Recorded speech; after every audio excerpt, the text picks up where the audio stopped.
Okay, so we're going to get started here. It's right at 1 o'clock.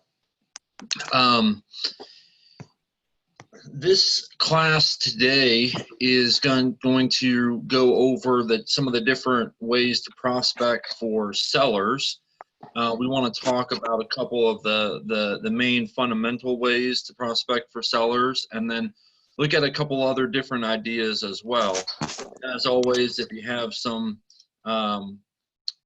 to add or some comments or questions, please go ahead and unmute yourself and ask away.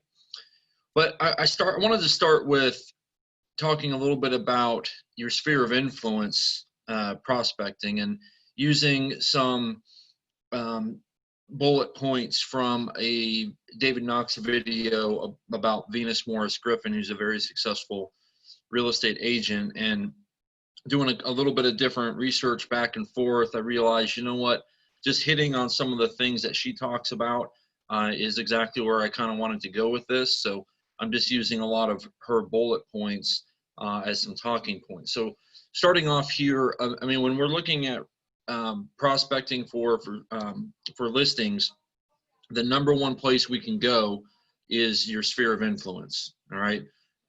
We talked about that in sales meeting, that still to this day, 2/3 of all real estate transactions are being done through referral to their agent. That's how they found their agent. So we got to concentrate on that.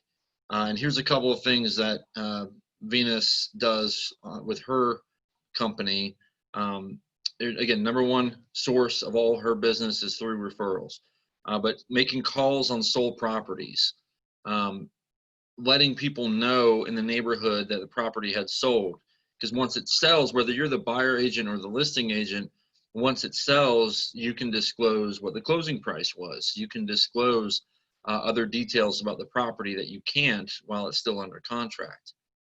And so just, thinking through that, you don't have to even be the one to sell it. So if you're a new agent and you hadn't sold a property yet, you can still look up certainly any properties that have sold within our office, but also any other properties that have sold. You just don't tell them that you're the one who sold it. You can call them up and say, hey, property here had closed at 123 Main Street, and they might ask, hey, were you the one to sell that? In which case you would just say, no, I wasn't, but I can be the one to sell your house, something like that. But you don't have to be the one that actually sells it to call and talk about it. Of course, you can do that through door knocking and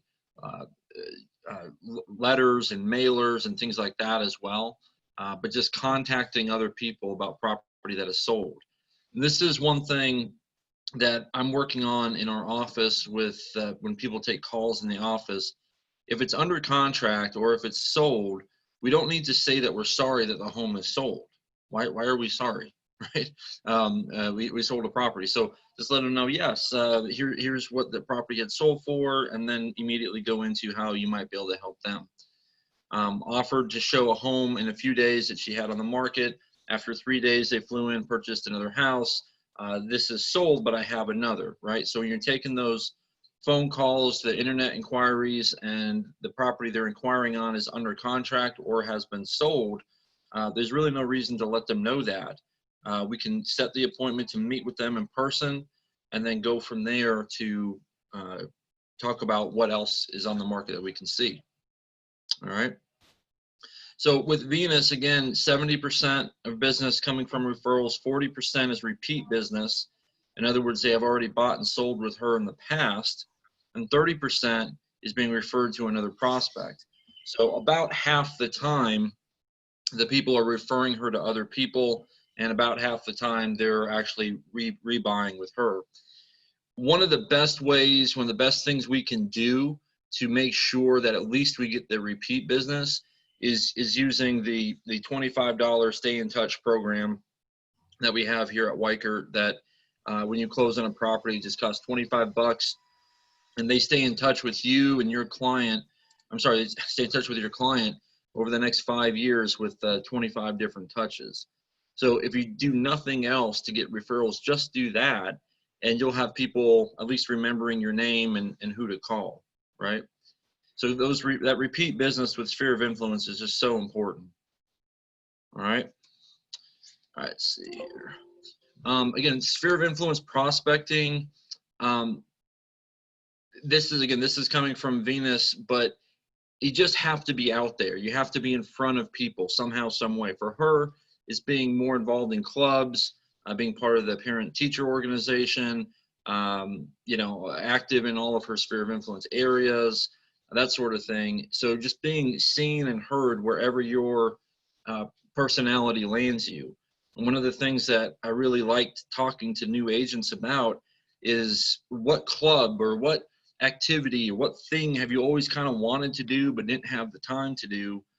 That's something you should just get involved in now, something you would love doing, you want to be a part of. And by doing so, you just make sure everybody knows that you're in real estate, and that will become a source of business, a significant source of business. People work with people that they like and trust and are similar to them in a lot of ways. And it's also why on your biographies online, I don't really care if you want to say, hey, I'm a great real estate agent. I do this well. I do that well. Nobody really cares. Okay, they don't.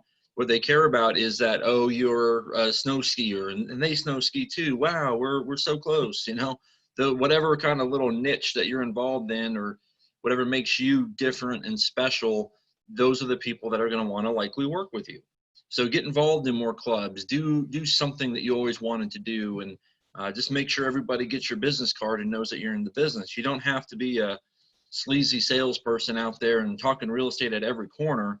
You don't have to do that. You just simply have to be yourself and let people know what you do for a living. All right. And of course, the big part of sphere of influence is being dependable and the follow through. You got to call people back.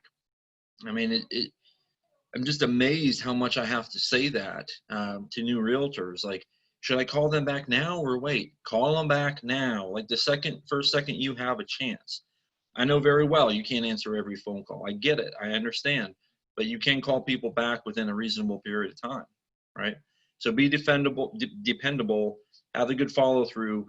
And I would take that a step further. When they give you a referral, don't just say thank you and then move on and work with the referral, but make sure you keep following back up with them and saying, hey, just want to let you know, I was working with Tom, and Tom's, writing a contract on a property. We're really excited for him.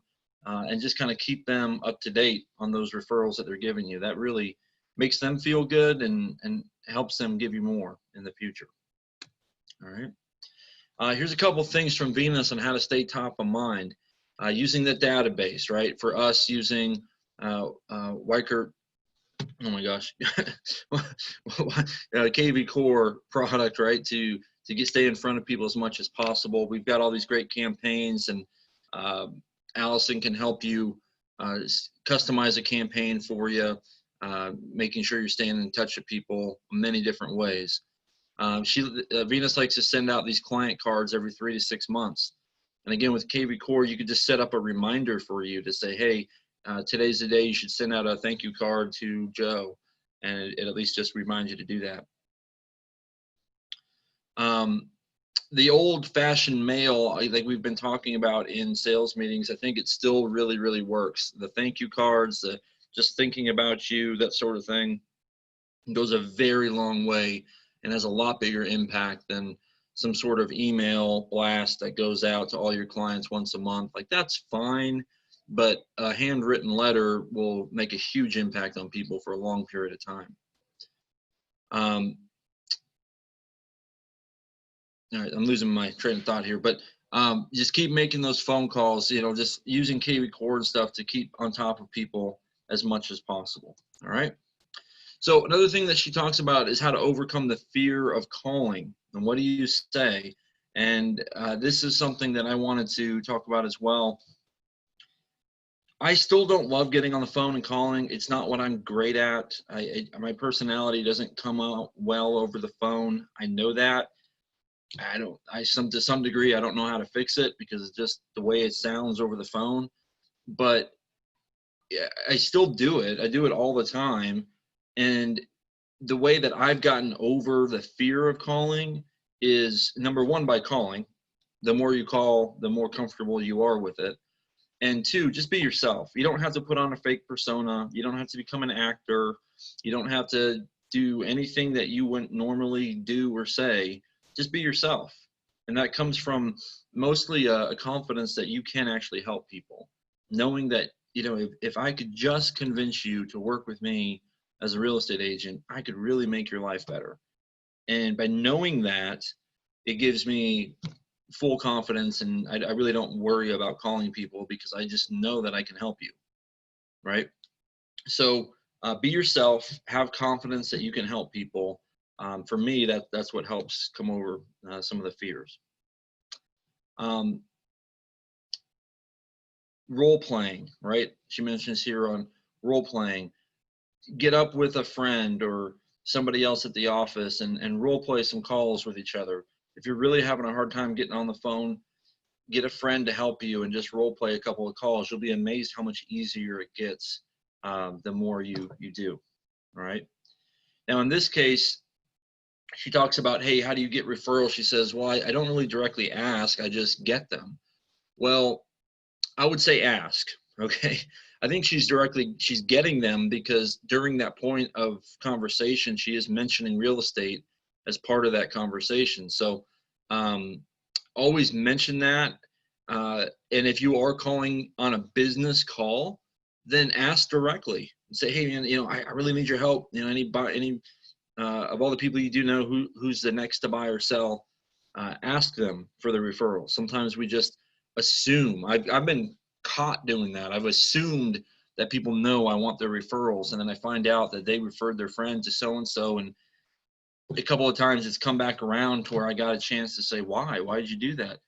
Oh, I didn't know you'd want to work with them. Yeah, I sure would, you know. So make sure we're asking and allowing them to know that we are interested in working with them. Again, saying thank you notes, you know, having anniversary gifts and things sent to them. Just don't hope that they'll call, right? That's the big thing. Client appreciation. You know, I'm a big believer in this as well. There's something personal. I think it's just a simple thank you card, you know, or I'd love working with you back in April. I'd love to work with you again, work with you or your friends again, something like that even. So it can be something that's simple, or certainly, and again, this isn't something that I'm great at, but if you can remember like something that they really like, maybe I don't know, maybe they're a really big coffee fan. And so then one day you just happen to think about buying them a bag of coffee from some special place. That sort of stuff goes a long way with people. If you can write down some of those little notes, put them in KV Core, and you've got it. And then you know, a couple times a year, you could find out some very small personal gifts to send some of your friends and past clients, right? And again, just listed cards, just sold cards, things like that are great as well. Another big thing that Venus talks about, and I would 100% back, is the attitude. Everybody's got certain talents. You got to find your strength. What are you good at? What are you doing? But your attitude has to be great, right? You always have to stay positive in a situation. I'm a big believer that you shouldn't get too high on a deal and you should never get too low on a deal. We need to stay pretty much even keel throughout the real estate career, because you will have highs and you will have lows, and ultimately you just simply have to show up every day and go to work. So make sure that you're staying as even as you can throughout the process. Whatever like she says here, you know, you can do this if you're committed to it. It is about the consistent committing to doing these activities. That's what will help you be successful long term. So make sure you're committing to certain times, committing to a certain amount of effort to make this happen. All right, she gives a story in a video that talks about having good attitude. The client was really not happy with her at all. She then apologized and found out he had PTSD. And so you can't take everything personally. In real estate, we are dealing with people that are very stressed out. And so oftentimes they'll lash out to whoever they can, which often you're the only one that gets to talk to them. So make sure you don't take any of it too personally. People will get personal sometimes. I'm here to help with that. I will contact people and calm them down, but try not to take any of it too personally. They're just directing their frustration and stress at whoever is in front of them, and it's often you, the real estate agent. Okay, so those are a couple ideas coming from Venus, and I want to hit on my two favorite ways to still find some new listings other than sphere of influence. And so I want to go through again a brief summary of for sale by owner and expired listings. Does anybody have any comments, questions about sphere of influence you want to talk about before we move on? Okay. All right. So again, remember with for sale by owner, somebody trying to sell without a real estate agent.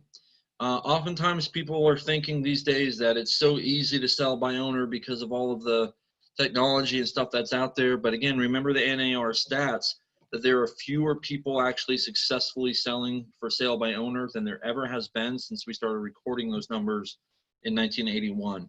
So although the technology is out there, more and more people are seeing the value of working with a real estate agent.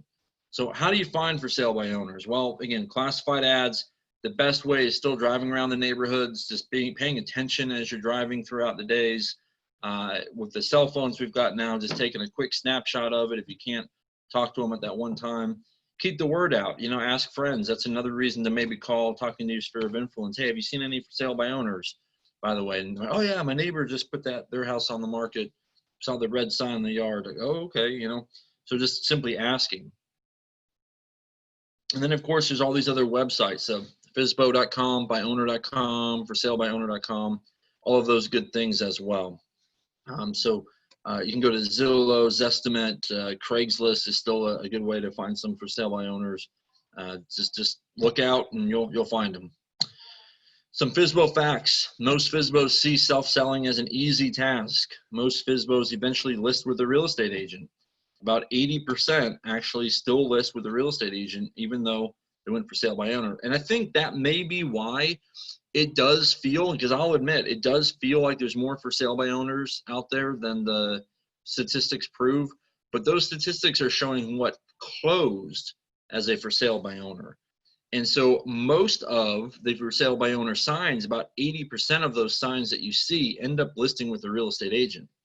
So I think that's a big reason why it feels like there's more than there actually is, because at some point they were for sale by owner, but they didn't close that way. So just remember that every 10 you go to, 8 of them will list with an agent, okay? The biggest thing to remember on FSBOs, again, is that it takes time. It's a courting relationship. We're sitting there trying to be nice to them, date them, if you will, make them feel comfortable, everything's good. It's going to take them, and on average, 5 to 7 contacts, and sometimes it takes 15, 20 contacts to convert a for sale by owner over to a client. So just be patient. You have to be patient. We don't want to ask them for the listing right away. Reasons for not selling. Well, number one is to save the brokerage fee, right? They want to save money. And I'm going to put that in quotes, save money. And I do that because statistically it's not true. Statistically, even when you add in the brokerage fee money, for sale by owners actually lose money by not using a real estate agent. Part of that reason is because the buyers know they're not using a real estate agent. In fact, I'm in negotiations right now with a property. Here's the sheet on a for sale by owner with a buyer that we've been working with. And the for sale by owner is very nice. He's easy to work with. But his whole premise is that he's willing to sell the house at X price. If he works with us as a buyer's agent, he'll sell it at X plus the 3%. If he ends up listing with the real estate agent that he already has picked out, and he's going to list with them July 3rd, if they don't sell the house first, so again, there's only a certain period of time, and then he's going to charge X plus 6%. So the argument that I would make to him is, why are you waiting? Why not just go list with that listing agent right now, right? Because you're going to get the same money. You're going to insist on the same money, and you're going to do all the work. You're going to take a whole hell of a lot more risk, and you're not really saving any brokerage fee money, right? So again, statistically, they're actually losing money by selling by owner. It's not something we bring up to them right away. We don't throw that in their face because that's not going to work, but it is actually true. So I have had agents sometimes tell me, hey, Aaron, I'm just not sure I could really help this guy to justify the 6%. Well, that's the wrong attitude because statistically we know it's not true. So stay on them. You can help them out. All right, number 2 is that they distrust real estate agents. They've had a bad situation in the past. They don't trust the real estate agents. It's just like, oh, I don't know, anything else where maybe there's one bad apple. I don't know, maybe a police force, something like that. I don't know. But maybe one bad apple, and that doesn't mean that everybody's the same, right? So they have that same distrust for real estate agents. They had one bad situation, and then all of a sudden, now they don't trust any real estate agent. So when we run into that, we have to build our trust back up. So one of the best ways to do that is usually they'll start attacking you, hopefully just verbally, but they'll attack you and say, hey, I don't like you real estate agents, this guy did this to me and this guy did that to me. You cannot defend that. All you can do is back off and just go, oh my gosh, man, I'm so sorry that happened to you. That is awful. And listen to their story and listen to their struggles and weep with them and understand why they don't like real estate agents and agree with them and say, gosh, you know what? There are some bad real estate agents out there. I'm so sorry you ran into one. But you know what? We're not all the same. We are different. People are people, and no matter what kind of business you're in, there's going to be some bad apples out there, but that doesn't speak for everybody. So make sure that that you're showing compassion to them and not trying to defend your position when that comes up, because that will not go well, right? All right, the lack of motivation. So sometimes they sell by owner because they're like, well, we've had 3 real estate agents out here. They all said our home is worth $400,000. We decided we're going to list it for $900,000, and we don't really care if we sell. We're just going to list it at $900,000, and maybe we sell, maybe we don't. Well, if that comes up, there's really nothing we can do, right? There's not. If there's no motivation, then it's really hard to work with somebody like that. But that's one reason why they do that. Again, a bad experience. They didn't like the real estate agents. Ego's a big one. They think I can do it, and I'm guilty of this on a lot of things. I think, you know what, I can do that just as well as this professional, and I usually get about halfway through a project or something and realize, oh, that's why they get paid so much to do that, because it is harder than we think. So FSBOs often do that same thing. Okay. All right. So with for sale by owners, again, it's a trade, right? You're trading value for time. You have a valuable reason for stopping or calling the house. Give them some tips. Have 10 different items that you can drop off each time you go. Give them something new, even if it's just the local stats from the last week or stats from the last month, or some of these market videos that we put out as an office that you could share with them. And even if you go in person, you could give them a little card or your business card with just a simple YouTube link written on the back and say, hey, I just want to give you this link. It's got some market video stuff on it. Thought I might share that with you. Any number of ideas, sharing the disclosure statements, sharing the lead-based paint disclosure, just like this one I was telling you about. This guy that we've been talking to as a FSBO, he doesn't have the disclosures done, right? They rarely do. He actually knew what they were, but he doesn't have any of them done and in writing. So most of the time just sharing those with them, and that's not a realtor form, that's a state form, so we can share that stuff with them. Okay. What services though should we not give away? Well, we cannot ever give away information on price, and there's one big reason for that, because that's your little carrot, that's your little token. And it's also because we don't really know until we do the research, right? You may have a pretty good idea, but you don't know until you do the research. So the one thing we never should give away, we should encourage them to sell by owner. We should encourage them through the process, give them all kinds of tips, ideas, how to do this, how to do an open house.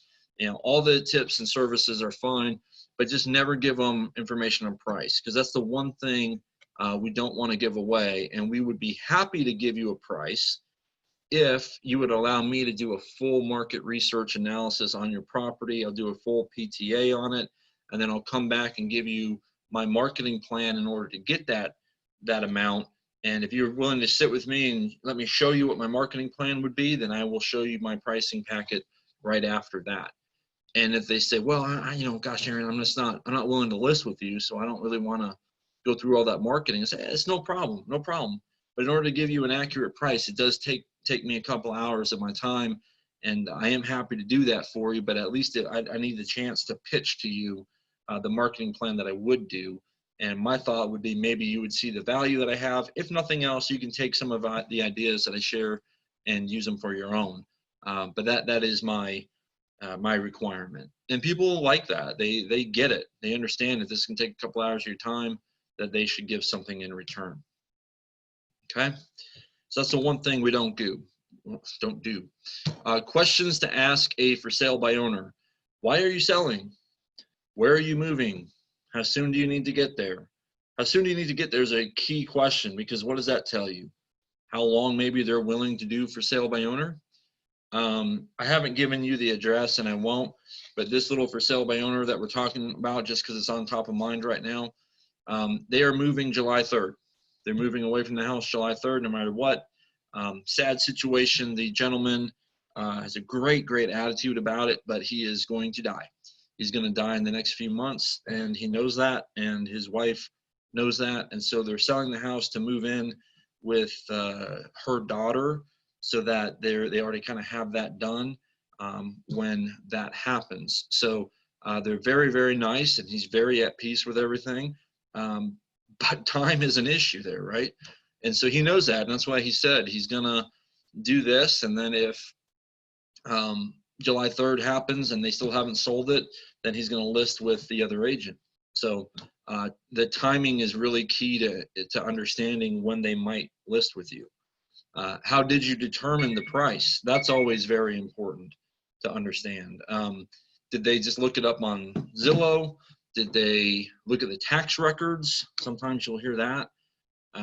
Their neighbor's house sold for X, so they think they can sell for X. But how do they determine the price? How long have you had the home for sale? Again, same thing, getting back to the timing. If they say, oh, we just put the sign up yesterday, wonderful. But just know that you've probably got 2 months roughly before they list with a real estate agent, on average. Not always, but on average.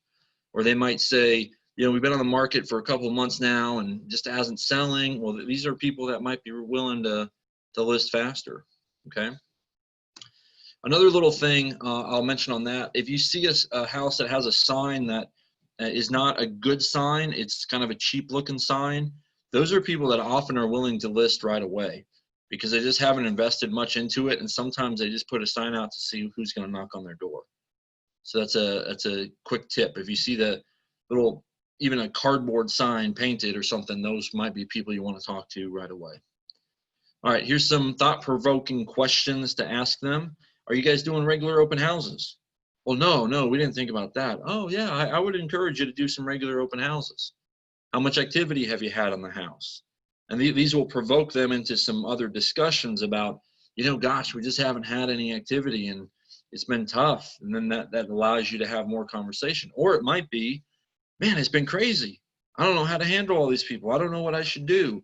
And so maybe you could talk to them about how you might be able to help them in that angle as well.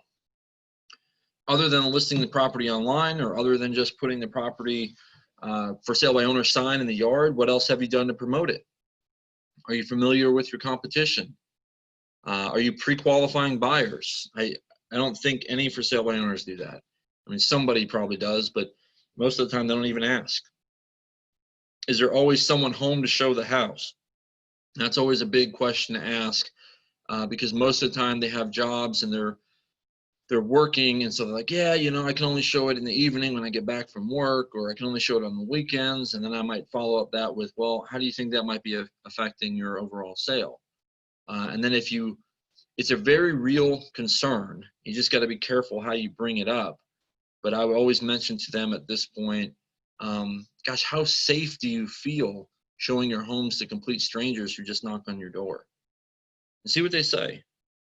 Because it is a real concern. It's a very valid safety issue that they may not have thought through. Okay. Resolving some for sale by owners objections. An objection is customer's hesitation that impedes progress. objections are normal and expected, they do not want to list with you. That's why the for sale by owner sign is in the yard, right? They don't want to list with you. So steps to handling objections, again, in our method, it's using PAID, right? Pause, acknowledge, isolate, and discover. Or in this case, it's looking at acknowledge, isolate, and handling it. So make sure that we're using our pause, just pause through it. They say, well, I don't want to work with a real estate agent. And I would just pause. And usually they're like, but I am willing to work with a buyer's agent. Oh, okay. And maybe at least we kind of get the conversation rolling. All right, so here's a prospecting plan for FSBOs. Start by picking 3 to work with, locate and visit them. Got to visit them weekly, in person weekly, every single week without fail. Visit them, say hello, try to give them a tip, or even just stopping by, saying hi, just driving by. Thought I'd stop in, see how you're doing.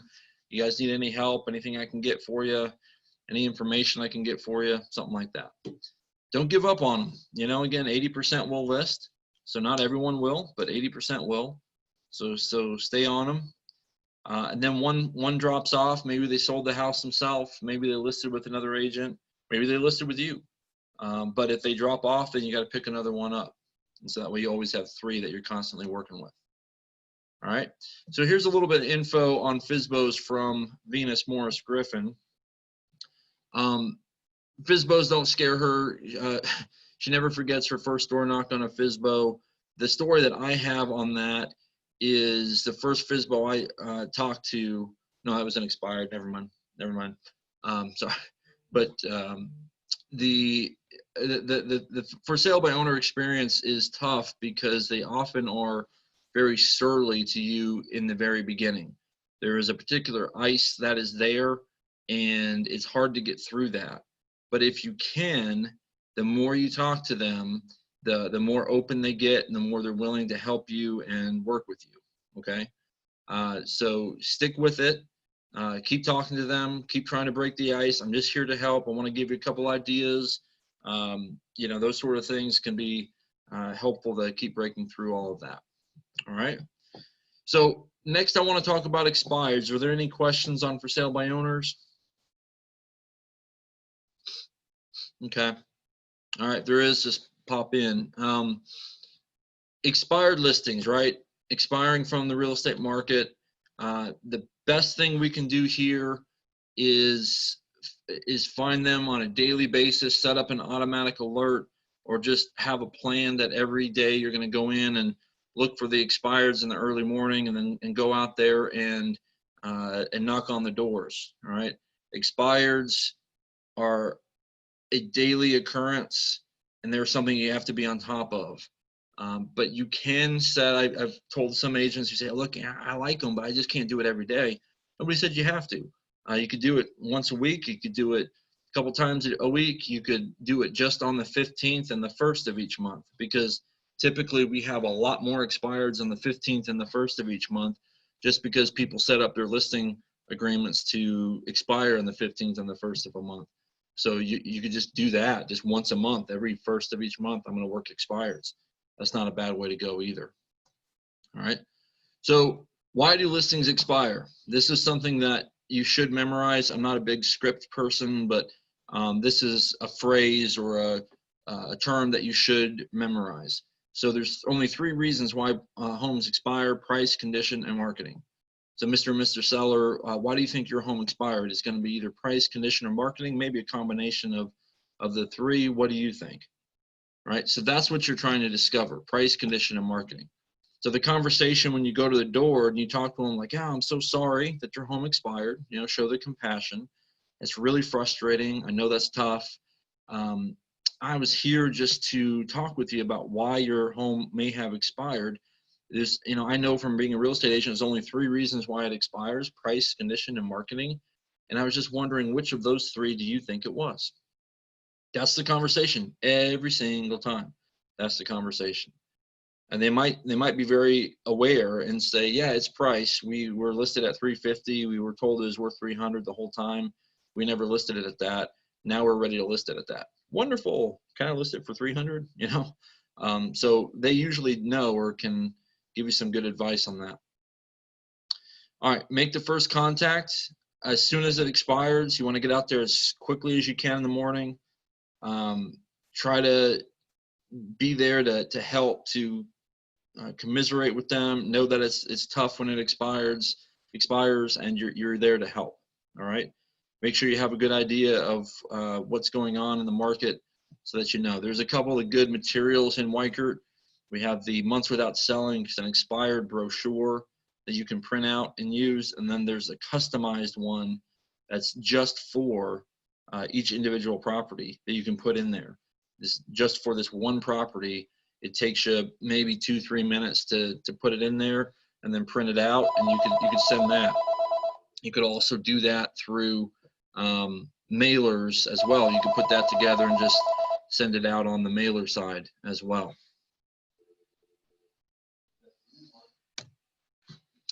All right, make sure you're always being supportive, using those supportive statements. I certainly can appreciate what you must have gone through in the past 6 months. It seems like you have worked hard to prepare your house for sale. It sounds to me like you'd still like to move. I'd like to help you get there. How can we do that? You know, use some motivating statements. Common objections when they say no. How do we handle an objection? We use paid, right? So you come up to the door and they say, you know what, I'm not interested in selling anymore. You just pause. You're not interested in selling anymore? Well, no, we still need to move to Nashville, but we just it just didn't work this time. Just keep pausing, keep acknowledging, and at some point you isolate it. So if we could get you on the market and have a better experience and get the home under contract, would you still be interested in selling? If the answer is no to that, well, then we probably need to move on. But if they say yes, then we have a conversation we can work on together, okay? So again, with expireds, it's not just, it is about getting out there daily to the ones that expire. Those are very ripe fruit, if you will, that you can go pick. But there's also expireds from 6 months ago, 12 months ago that haven't resold. And so you may have to go after those people as well. All right, those can be some great. Also look at land expireds, look at multifamily expireds, those kind of things can be very helpful for you as well. All right, so those are a couple of good ideas on picking up some more listings, looking at your sphere of influence, your FSBOs, your expireds. Has anybody got any other questions, anything you want to cover on that? I would ask how you approach expireds when they don't actually live at the property. Like they have the property in Mars Hill, but they live in Columbia, South Carolina. Yeah, I mean, you can try to look at their phone number if you want, you know, get an account with White Pages or something like that. You can try to look up their phone number. That's always a good idea. You know, and a really easy thing to do though is just send them a mailer. Send them one of those things. Sorry. Send them one of, what did I do? It doesn't matter. Okay. So one of those expireds that you know, from Weichert One, that's about their property. You could send them that. On something like that, I would just like to send them a simple letterhead handwritten note. I think the handwritten part makes a big difference with people. Just do a handwritten note on it and say, hey, Joe and Mary, I saw your home at 123 Main Street had expired. I'm so sorry to see that. I know it's tough. There's only 3 reasons why a house doesn't sell: price, condition, and marketing. I'd love to have an honest conversation with you about which of those 3 you think it might be, and see if I might be able to help you get this property move forward, and send it. And they'll get it within a day or 2, you know, and those handwritten notes seem to really get their attention, and at least get a call back where they say, oh yeah, no, we're not going to sell now or something, but those do get their attention. So I think that's the easiest way to do it. Okay, thank you. And the tax records, of course, always have really good mailing addresses for property because they like to get their tax money. So right, those are good. Good. All right. Anybody else? Pam, Kenna? Okay. Yeah. Hey, Aaron. Yep. The paid is pause, acknowledge, isolate, and what's the last? What's D? Discover. Discover. Okay, thank Or, you. I mean, that just fits the acronym, but or you can put answer, Okay. pause, acknowledge, isolate, and answer.